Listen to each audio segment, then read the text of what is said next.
ओम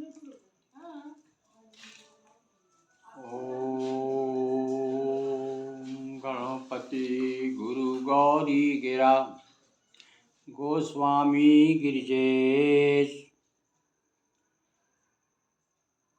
मातु नर्मदा की कृपा रक्षा करे हमेश।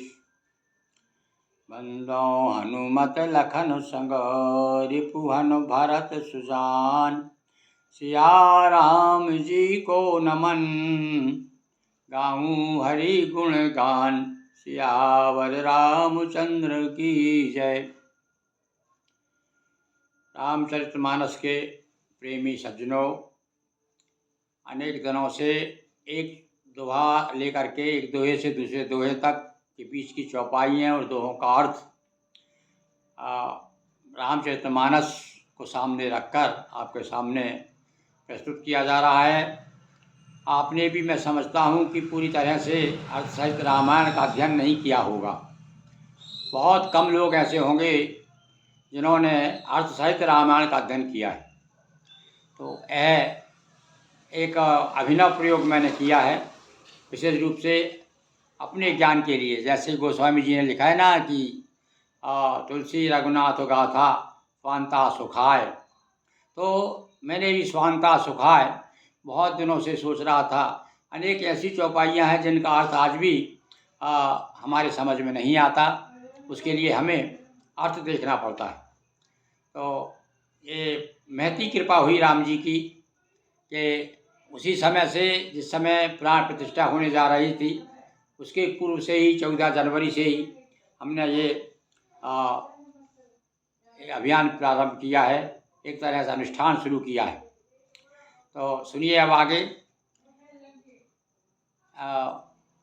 प्रयागराज में कथा प्रयागराज से कथा शुरू होती है और संवाद भरद्वाज जी और याज्ञवल्क्य जी। भरद्वाज जी ने याज्ञवल्क्य जी को बड़ा विनम्र निवेदन करके रोक लिया और उनसे विनम्रतापूर्वक कहा कि महाराज, एक संशय मन मोरे, मेरे हृदय में एक संशय है। अब क्या संशय है वो देखिए आप। क्या कहते हैं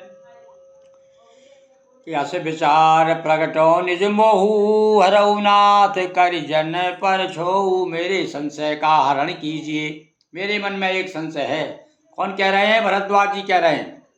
क्या कि राम नाम करे अमित प्रभावा और संत पुराण उपनिषद गावा। अब देखिए, पहले संत का नाम लिया। संत का नाम क्यों लिया? कि सबसे पहले मुठभेड़ संत से होती है। जब हम धर्म के क्षेत्र में प्रवेश करते हैं तो संत ही तो मिलते हैं, और संत फिर रास्ता बताते हैं, भैया पुराणों में ऐसा लिखा है, ग्रंथों में ऐसा लिखा है, वेद ये कहते हैं, पुराण ये कहते हैं, उपनिषद में ये लिखा है। तो कह रहे हैं संत पुराण उपनिषद की बात भी कह दी है भैया, हैं? और पुराण के पहले उपनिषद, उपनिषद के बाद में और पहले जो जाए तो फिर वेद मिलते हैं। तो कह रहे हैं हमने संतों के मुँह से और उपनिषदों में और पुराणों में, वेदों में संतत जपत शंभु अविनाशी और शिव भगवान ज्ञान गुण राशि। हमने राम का प्रभाव, अमित प्रभाव बहुत संतों के द्वारा, पुराणों के द्वारा, उपनिषदों के द्वारा सुना है। और ये भी सुना है कि भगवान शिव अविनाशी हैं, वो संतत जपते रहते हैं राम का नाम। देखो भाई, हमने एक बार आपको और बताया था कि अलग अलग सृष्टि के जब रचना होती है तो अलग अलग देवताओं को काम सौंपा जाता है। तो शिव पुराण आप पढ़ेंगे तो आपको लगेगा कि भगवान शिव ही सच्चिदानंद हैं। राम का जब देखेंगे आप तो लगेगा कि राम ही सच्चिदानंद। और कहा है भी तुलसीदास जी ने कि राम सच्चिदानंद दिनेशा नहीं ताम हो निशाल अवलेशा। दुर्गा, आप भागवत पुराण, देवी भागवत पुराण देखेंगे तो शक्ति से ही सब कुछ प्रादुर्भाव हुआ है, और तीनों बात सही है। अब आपको जो रुचे, जो देवता आपको पसंद है उसे आप अपना लीजिए। राम को पकड़ लीजिए, शिव को पकड़ लीजिए, दुर्गा जी को। बात एक ही है, अलग अलग कल्पों में अलग अलग प्रधानता रही है देवताओं की, तो इसलिए अलग अलग उनके लिए पुराणों की रचना की गई। तो अभी हम इस काल में है, रामायण काल में भगवान राम को तो कह रहे हैं भैया। अच्छा, उस समय देखिए आप, जब शिव भगवान प्रधान देवता माने जाते हैं तब राम जी भगवान विष्णु उनकी सेवा करते हैं। शिव पुराण में तो बताया है कि भगवान विष्णु ने दीक्षा ली है, गुरु मंत्र लिया है भगवान शिव से, उनके गुरु हैं वो। तो ये अलग अलग जो है बात एक ही है, अलग अलग कल्पों की कथा है। और इसलिए अब हम तो इस समय हम राम जी के सामने नतमस्तक हैं। और हम ही क्या है, इस समय तो राम जी प्रधान देवता हैं, इसलिए सारे देवता तो भगवान शिव भी उनका हमेशा नाम जप रहे। तो लिखा है कि संतत जपत शंभु अविनाशी, शिव भगवान ज्ञान गुण राशि। भगवान शिव ज्ञानी हैं, ज्ञान गुण राशि बताया उनको। और इसलिए हनुमान जी को भी ना ज्ञानी नामक गण्यम क्यों कहा, क्योंकि ये शिव जी के तो अवतार बताते हैं, हनुमान जी को भी शिव जी का अवतार बताया है। तो अब भैया जब शिव जी ज्ञान गुण राशि है, तो उनका जो अंश है, उनके जो अवतारी हैं शिव जी के, वो क्यों नहीं होंगे। तो इसलिए कहा है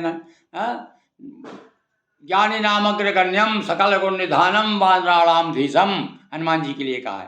तो यहाँ शिव जी के लिए क्या कह रहे हैं भरद्वाज जी की महाराज, भगवान शिव जो अविनाशी हैं, ज्ञान गुण के राशि हैं, वे संतत जो है लगातार तुम पुनि राम राम दिन राति। पार्वती जी ने कहा तुम हम राम ही राम जपते रहते हो। इसी प्रकार से जिस समय भगवान शिव की प्रधानता होती है, उस समय भगवान विष्णु भी शिव शिव जपते रहते हैं।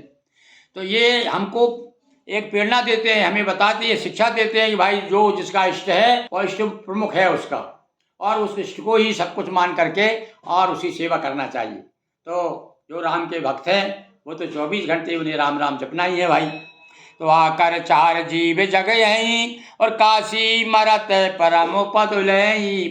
अब यहाँ तक बता दिया कि काशी में जो आज आके मरते ना, तो वो उसका प्रभाव शिव जी का ही प्रभाव तो है ही, पर शिव जी के अप्रत्यक्ष रूप से भगवान राम का प्रभाव है वहाँ पर, क्योंकि प्रधान देवता तो इस काल के राम है ना। तो राम जी जपते रहते हैं, तो राम का नाम का प्रभाव, राम का नाम ले करके काशी कि मैं भगवान शिव न जाने कितने लोगों को उतार देते हैं। सोपि राम महिमा मुनिराया, और शिवोपदेश करते कर दाया। हे मुनिराज, वह भी राम की महिमा है, क्योंकि शिव जी महाराज काशी में मरने वाले जीव को राम नाम का उपदेश देते हैं, शिव जी भी उपदेश देते हैं। तो ये भी महिमा ही है राम की। राम कवन प्रभु पूछो तो ही, और कहिए बुझाय कृपा निधि मोही। अरे साहब, इसमें तो बड़े बड़े विद्वानों का कबीर ने तो कहा है कि एक राम दशरथ का बेटा, एक राम घट घट में लेटा। एक वो राम है जो घट घट में है, तो जिस राम की बात कर रहे हैं हमारे गोस्वामी जी, वो घट घट के राम हैं। वो दशरथ के यहाँ तो आके लेट जाते हैं, तो फिर भी राम दशरथ के यहाँ लेटेंगे, फिर भी वो जो है घट घट के वासी जो उनकी विशेषता है वो कहीं दूर थोड़ी हो जाती है। अरे भाई, परम ब्रह्म मानव बन गया तो उसकी परम ब्रह्म के जो तत्व जो है परम ब्रह्म का, वो समाप्त हो जाएगा क्या। तो यहाँ वो कहते हैं कि राम कवन, वो कौन से राम है बताइए। और उस राम का उत्तर देने में उन्होंने, हमारे गोस्वामी जी ने 3 साल लगा दिए। 3 साल 13 दिन और क्या कितने 3 महीना, तब जाकर के पूरी रामचरितमानस तैयार हुई। एक राम अवधे, वही बात है, प्रश्न है भी, ये तो शाश्वत प्रश्न है भाई। आओ जब शुरू से, अरे लोगों ने तो यहाँ तक, अरे भैया, अरे भैया गोस्वामी तुम क्या कर रहे हो भैया, ये राजा के लड़के हैं, दशरथ के लड़के थे। और आज भी देखो वही बात है, कुछ तो कहते हैं राम हुए ही नहीं, लोग बोलो अब बोलो, उनको क्या जवाब दोगे उनको, ऐसे लोग भी हैं। तो ये प्रश्न शाश्वत प्रश्न है। तो यही प्रश्न उठाया उन्होंने कि राम एक राम अवधेश कुमारा, तेने करे चरित विदित संसारा।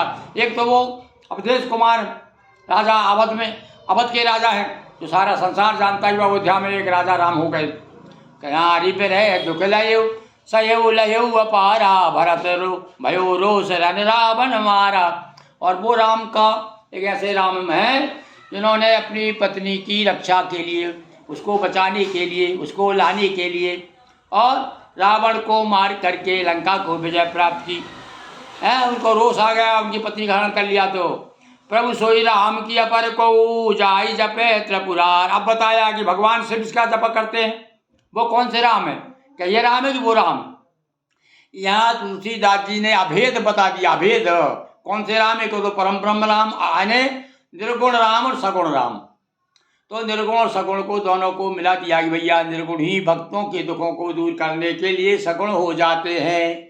इसलिए यहाँ कोई भेद नहीं करना, भले आप मानव के रूप में आ गए तो क्या वो राम नहीं रहे जो राम परम ब्रह्म राम है, जो इसमें जो तत्व है, ब्रह्म का तत्व जो है, जो साक्षात ब्रह्म है, तो इसलिए समय समय पर उन्होंने जहाँ जहाँ भी देखा कि लोग शक करेंगे कि ये तो मानव है, तो वहाँ तुरंत उन्होंने तुलसीदास जी ने अपनी बात कह दी और बस सिद्ध कर दिया कि नहीं भैया, ये तो वो राम है, जो साधारण वो राम नहीं है जो तुम समझ रहे हो राजा के लड़के। फिर भी लोग का मानने वाले हैं। दोहावली में एक दोहा आता है, हो सकता है परेशान कर दिया हो लोगों ने, हर की वाल्मीकि जी ने तो उनको, वाल्मीकि जी तो इस समय पैदा हुए थे, वाल्मीकि जी ने तो उनको पुरुषोत्तम माना है। वो तो मतलब ईश्वर अंश का, ईश्वर के रूप में बहुत कम उन्होंने मान्यता दी है। तो उन्होंने एक दोहा लिखा है कि जो जगत ईश तो अति भलो है, और जो महिष तो भाग, तुलसी चाहे जन्म भर, राम चरण अनुराग।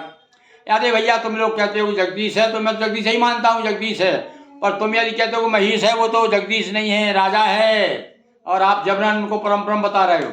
तो देखिए तो क्या जवाब दिया ऐसे लोगों के लिए। ज़्यादा लड़ते भिड़ते नहीं थे वो, तो हम अपने भगवान का भजन करना, ज़्यादा लोगों से क्या मुँह तबड़ी करना। तो उन्होंने कह दिया कि भैया यदि राजा भी है तो भी मैं भाग्यवान हूँ कि मैं किसी राजा के हाथ जोड़ रहा हूँ, किसी चपरासी के हाथ तो नहीं जोड़ रहा हूँ ना, चपरासी के बंदा तो नहीं कर रहा हूँ, राजा की, राजा में राजा का दसमांश होता है, ईश्वर का दसमांश माना गया राजा को, तो भी मैं राजा भी जो है उसे परम ब्रह्म मान करके मैं मेरा तो मैं तो अपने आप को भगवान मानता हूँ। जो जगदीश तो अति बलो, ये तो बहुत अच्छी बात है, ये तो है ही अच्छी बात, मैं तो मानता ही हूँ जगदीश है। और जो महिष तो भाग, यदि राजा भी है तो मैं भगवान हूँ कि किसी चपरासी के हाथ नहीं जोड़ रहा हूँ, किसी भक्त के हाथ नहीं जोड़ रहा हूँ, मैं राजा के हाथ जोड़ रहा हूँ। तो इस प्रकार से कह करके जो विरोध या जो आक्षेप करने वाले लोग हैं ना, उनका मुंह बंद कर दिया ना। और आगे कहता प्रभु सोई राम की अपर को, आओ बताइए वो राम है कि कोई दूसरा, वो अलग है कोई दूसरा राम। तो ये सिद्ध करने के लिए कि जो राम सच्चिदानंद दिनेशा, नहीं था हम वो है निशा, बस इस चौपाई को सिद्ध करने के लिए पूरी रामचरितमानस लिख करके उन्होंने अपने सिद्धांत को प्रतिपादित किया और ये बताया, साफ प्रमाण बताया, हर तरह से ऐसे ऐसे उदाहरण ला करके रखे कि आपके दिमाग में बिल्कुल समझ में आ जाएगा कि हाँ, ये तुलसीदास जी जो बात कही है वह काट्य है, गोस्वामी जी ने जो बताया है। सत्यधाम सर्वज्ञ तुम कहो विवेक विचार, महाराज आप तो सर्वज्ञ हैं, विद्वान पुरुष के सामने बात रखो तो फिर समझाते हैं ठीक से। आप सत्यधाम है, सत्यधाम का मतलब है सत्य बोलने वाले, जहाँ सत्य ढूंढने जाओ आप तो सारा सत्य वहीं इकट्ठा हो गया है, संसार का धाम सत्यधाम है आप तो, यानी आप तो सत्य वक्ता हैं, और इसलिए आपके मुंह से जो भी बात निकलेगी, जो भी आप कहेंगे वो कभी असत्य नहीं हो सकती। इस प्रकार से भी आज अपना संशय भरद्वाज जी ने याज्ञवल्क्य जी के सामने रखा है। अब आगे का प्रसंग आप देखेंगे, अब आगे कथा किस प्रकार से आगे चलती है वो हम आपको कल के एपिसोड में बताएंगे। बहुत बहुत धन्यवाद क्या दें आप सबको, साधुवाद के पात्र हैं भगवान के। आप थोड़ा सा 5 मिनट 10 मिनट आप सुन रहे हैं हमको, ये हम मानते हैं हमारा भाग्य है। बोलिए सियावर रामचंद्र की जय, पवन सुत हनुमान की जय। नर्मदापुरम सुविख्यातम रेवाया दक्षिणे तटे, सेवाश्रमेषु राजता देवी नर्मदायै नमो नमः। हर हर महादेव शंभो।